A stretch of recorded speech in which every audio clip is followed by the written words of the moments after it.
हमारी ये सोच है, ये ख्याल है कि हमारे बच्चों ने हमेशा यहाँ रहना है, दुनिया छोड़ के जानना कोई नहीं, बस हमेशा हमेशा जो है ना वो यहीं रहेंगे, फिर बेशक उनके लिए सिर्फ बैंक बैलेंस बना के जाएं, सिर्फ कोठियां कारें मुरब्बे बना के जाएं। और अगर हमारा ईमान है, यकीन है कि रहना हमने भी कोई नहीं और रहना हमारी औलादों ने भी कोई नहीं, कुल्लु मन अलैहा फान, हर एक ने जाना है, कुल्लु नफ्सिन ज़ाइक़तुल मौत, हर जान ने मौत को चखना है, जानना सब ने। कुल्लु शैइन हालिकुन इल्ला वजहा, खालिक मालिक रज़ाक उसको मौत नहीं आनी, बाकी हर एक ने मौत को चखना है। मखलूक पर मौत आनी है, खालिक पर नहीं आनी, सब मखलूक ने, हर जान ने मौत को चखना है। तो जब हमारे आबा अजदाद हमें छोड़ के चले गए, रहना हमने भी कोई नहीं, रहना हमारी औलादों ने भी कोई नहीं, ठीक है हलाल तरीके से बैंक बैलेंस बनाए, कोठियां जायदादें मुरब्बे बनाए हलाल तरीके से, ठीक है अच्छी बात है, लेकिन जो असल बैंक बैलेंस है जिसने आगे उन बच्चों के काम आना है वो क्यों नहीं बना के जाते? इल्म दीन, इल्म शरीयत ये पढ़ा के जाए, सिखला के जाए। अमूमन लोग बड़ी बेपरवाही से कह देते हैं वो जी हमने को इमामतें करवानी है, जी हमने को मुसल्ले का इमाम बनाना है बच्चों को। पहली बात तो ये है, अकाबरीन मिल्लत तशरीफ फरमा, इनसे पूछो ये इमामतें और खिताबतें, इनसे नफरत करना और हकारत से जिक्र करना या नाम लेना ये भी कुफर है। हाँ, ये मुसल्ला है किसका, ये खिताबत चली कहां से, ये कोई मामूली बात नहीं। इमाम बन या औलादों को बना या ना बना, खतीब बन या खतीब औलादों को बना या ना बना, वो अलहदा मामला, कभी इससे हकारत न करना, नफरत से जिक्र ना करना, वरना ईमान से भी हाथ धो बैठेगा। तो इमाम खतीब बन या न बन, बना या न बना, कम अज कम मुसलमान बनने और समान रहने के लिए भी तो ये कुरान पढ़ना समझना जरूरी है ना।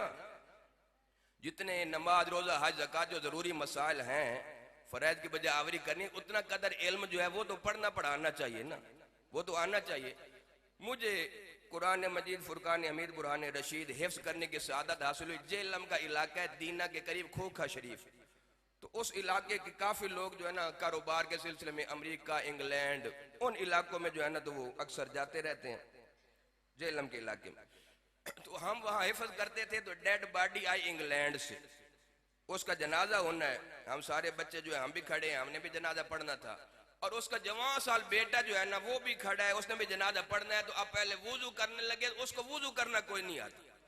अब उसको दादा जो है हमारे सामने बच्चे को वुजू कराता है, उसको गालियां भी दे रहा है, नामाकूल वगैरह वगैरह बड़े अल्फाज बोल रहा था, ऐसे चेहरा धोना है, ऐसे हाथ धोने हैं, ऐसे सर का मसा करना है। तो अर्ज ये करना चाहता हूँ कि वो बच्चा जो जवान साल है, उधर उसने डिप्लोमा किया हुआ है, पोजीशन होल्डर है, बड़ा वहां का ग्रेजुएट है, पढ़ा लिखा है, लेकिन इधर बाप का जनाजा पढ़ना है, वुजू का तरीका कोई नहीं आता।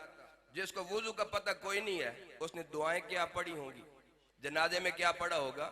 तो अर्ज ये करना चाहता हूँ कि इमाम मस्जिद बन ना बन, औलादों को बना ना बना, खतीब बन ना बन, औलादों को खतीब बना ना बना, कम अज कम मुसलमान बनने रहने के लिए भी तो इल्म दीन पढ़ना जरूरी है ना।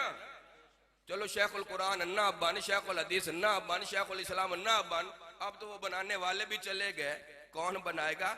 लेकिन कम अज कम मुसलमान रहने के लिए तो कम अज कम जितना जरूरी इल्म है वो तो हासिल करो ना। अल्लाह सही सोच अता फरमाए, सही समझ अता फरमाए। यहाँ जाते जाते अपने अजीजों को एक नसीहत वसीयत भी करता जाऊं कि प्यारे मुस्तफ़ा करीम रऊफ़ रहीम अलैहिस्सलातु व तस्लीम ने फरमा दिया कि जो हाफिज कुरान होते हैं ना, तो वो फिर कुरान के साथ राबता भी रखा करें, कुरान के साथ राबता भी रखा करें, ये तिलावत करते रहा करें।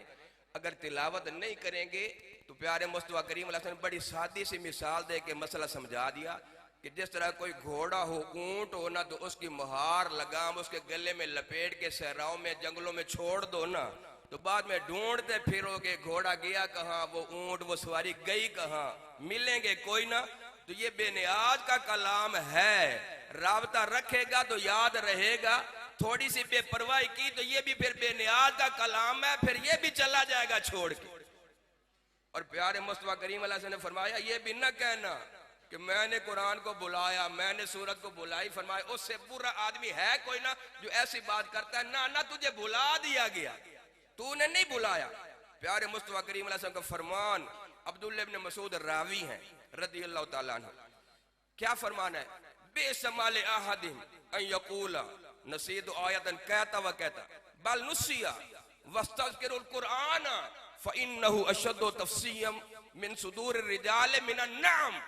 कि बड़ा बुरा है वो शख्स जो कहता है मैंने कुरान की उस सूरत को बुला दिया, मैंने कुरान की उस आयत को बुला दिया। तू कौन है कुरान को बुलाने वाला?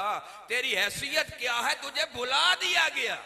अब तू गौर कर कौन सा पाप किया है, कौन सा करतूत किया है, कौन सा ऐसा बुरा काम किया है कि इस नेमत से मारूम हो गया, ये नेमतों से छिन गई और वो कुरान जो है ना वो तुझे छोड़ के चला गया।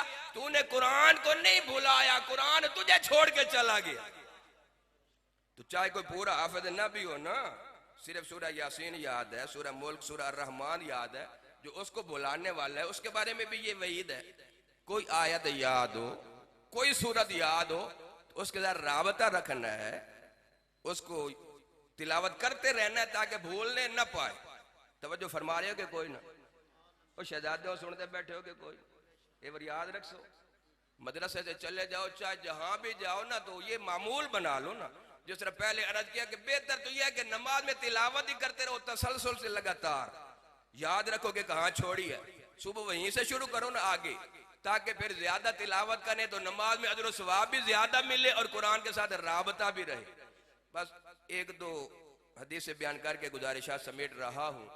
हजरत अब्दुल्लाह इब्न मसऊद रदियल्लाहु ताला अन्हु नबी करीम अलैहि सल्लम के लाडले प्यारे सहाबी हैं और आपके बड़े मुकर्रब असहाब में से हजरत अब्दुल्लाह इब्न मसऊद नबी करीम अलैहि सल्लम का लोटा मुसल्ला मिसवाक इनके पास होता था।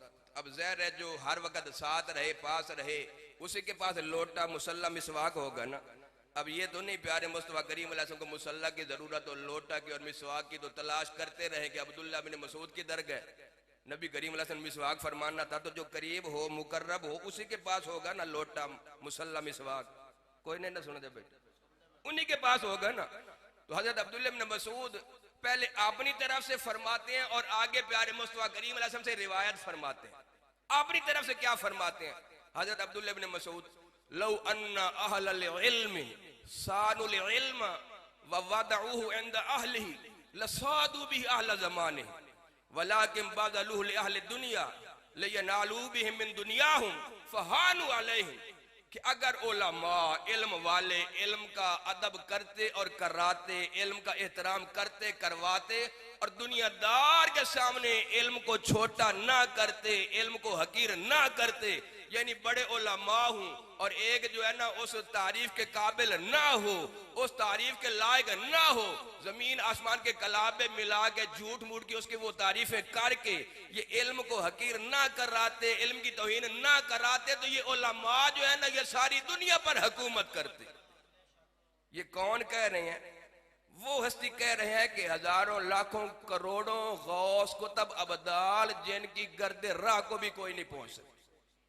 वो अब्दुल्लाह इब्न मसूद फरमा रहे कि अगर उलमा इल्म की कदर करते करवाते, दुनियादार के सामने हकीर ना कराते, छोटा ना करते कराते, तो ये सारी दुनिया पर हुकूमत करते, सरदारी करते। आज होता क्या है कि जो तारीफ करने वाला है वो भी अंदर से जानता है, लेकिन कह देता है कि ये जो हजरत बैठे हैं ये बड़ी पहुंची हुई सरकार है, अगर मैं इनका दीदार करके ना जाता तो कब्र में हसरत लेके जाता। पता नहीं क्या कुछ कहते रहते हैं, आप हमसे ज्यादा जानते हो, तो ये अच्छी बात नहीं है। प्यारे मुस्तफा करीम अलैहि सल्लम फरमा दिया मन वक्कर साहिब बिदअतिन फकद आना अला हदमिल इस्लाम, कि जिसने किसी बिदअती की तारीफ इज्जत कर दी जो इस लायक नहीं है, बिदअती है, वो इस काबिल ही कोई नहीं, उसकी इज्जत की, उसका एहतराम किया, उसकी तारीफ कर दी, तो उसने इस्लाम की इमारत को गिराने में किरदार अदा किया। तो आज ये मशगला बना हुआ है, ये पेशा बना हुआ है कि जो इस लायक भी ना हो तो उनको बिठा के पता नहीं क्या कुछ कर दिया जाता है, तो बड़ी गलत बात है। यहां तक तो हजरत अब्दुल्लाह इब्न मसूद का अपना फरमान, आगे प्यारे मुस्तफा करीम अलैहि सल्लम का फरमान जिक्र फरमाते कि समय तो नबी सल्लल्लाहु अलैहि वसल्लम मन जअल हुमूम हम आखिरतिही कफाहुल्लाहु हम दुनियाहु व मन तशअबत बिहिल हुमूम फी अहवाल दुनिया लम युबालिल्लाहु फी अय्यि औदियतिहा हालका। कि नबी करीम रऊफ रहीम अलैहिस्सलाम का फरमान है, हजरत अब्दुल्ला फरमाते हैं मैंने अपने कानों से सुना कि नबी अकरम सल्लल्लाहु अलैहि वसल्लम इरशाद फरमाते हैं कि किसी बंदे के 100 गम हों, 100 गम, और एक गम आखिरत का हो, एक गम दीन का हो, 99 गम दुनिया के हों, अल्लाह तबारक व तआला एक गम जो दीन वाला आखिरत वाला उसके सदके बाकी 99 गमों से निजात और छुटकारा अता फरमा दे। और किसी बंदे के 100 गम हो, एक गम भी दीन का ना हो, आखिरत का एक गम भी कोई ना हो, अल्लाह तबारक व तआला को कोई परवाह नहीं, कौन सी वादी में गिर के तबाह हो जाए, हलाक हो जाए। तो अब मुबारकबाद के मुस्तहिक हैं मेरे बिरादर मुकर्रम मोहतशम मौलाना मुफ्ती इस्मतुल्लाह साहब और ये अजीज, ये तालिब इल्म, ये उस्ताद कि जिसका एक गम आखिरत दीन का हो, अल्लाह बाकी 99 गमों से निजात अता फरमा देता है। और जिन असाज़ा और तोलबा ने अपनी जिंदगियां दीन पढ़ने पढ़ाने में वक्फ कर दी, अल्लाह ताला उन पर कितना करम फरमाए, उन पर कितना फजल फरमाएगा, किस शान से नवाजेगा। अब ये मैं तो नहीं ना कह रहा, ये तो प्यारे मुस्तफा करीम अलैहि सल्लम का फरमान है। तो क्या अजमत है, क्या शान है।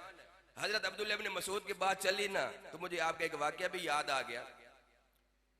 मुल्ला अली कारी साहब जो है ना, अपनी बड़ी मायनात तसनीफ मिरकात शरह मिशकात में ये जिक्र फरमाते हैं, इस हदीस के तहत यहाँ नबी करीम अलैहि सल्लम का फरमान है कि ज़य्यनुल कुरआन बिअस्वातिकुम, कि अगर तरद लगाना है, सुर लगाना है ना, तो ये कुरान में लगाया करो। इधर उधर सूरें जो है ना वो लगाने का क्या फायदा, लगानी है तो कुरान में और तिलावत में सूरें लगाया करो, ये नबी करीम अलैहि सल्लम का फरमान है ना। तो इस ज़िमन में मुल्ला अली कारी साहब एक हदीस जिक्र फरमाते हैं मिरकात शरह मिशकात में कि एक बहुत बड़ा गुलकार फनकार जो है ना, तो वो अपनी महफिल लगाए हुए है, शराब कबाब चल रहा है, और वो जो है ना गीत गा रहा है, ढोलकियां बज रही हैं, साज बज रहे हैं, और वो गा रहा है, आवाज बड़ी उसकी खूबसूरत है, जाजान उसका नाम था, जाजान। अब्दुल्लाह इब्न मसूद का गुजर हुआ तो आप चादर मुबारक लपेट के जा रहे हैं, और चलते चलते इतना फरमाया, मा अहसन हाजा सौता लौ काना बिकिरात किताबिल्लाह काना अहसन, आवाज तो बड़ी हसीन है, आवाज तो बड़ी खूबसूरत है, ए काश अगर ये कुरान की तिलावत में आवाज को इस्तेमाल करता तो कितना अच्छा होता, कितना भला होता, आवाज तो बड़ी हसीन है। जिनकी गर्दे राह को हजारों करोड़ों गौस को तब अबदाल ना पहुंच सके, वो यूं फरमा दें तो कोई मामूली बात है। हाँ,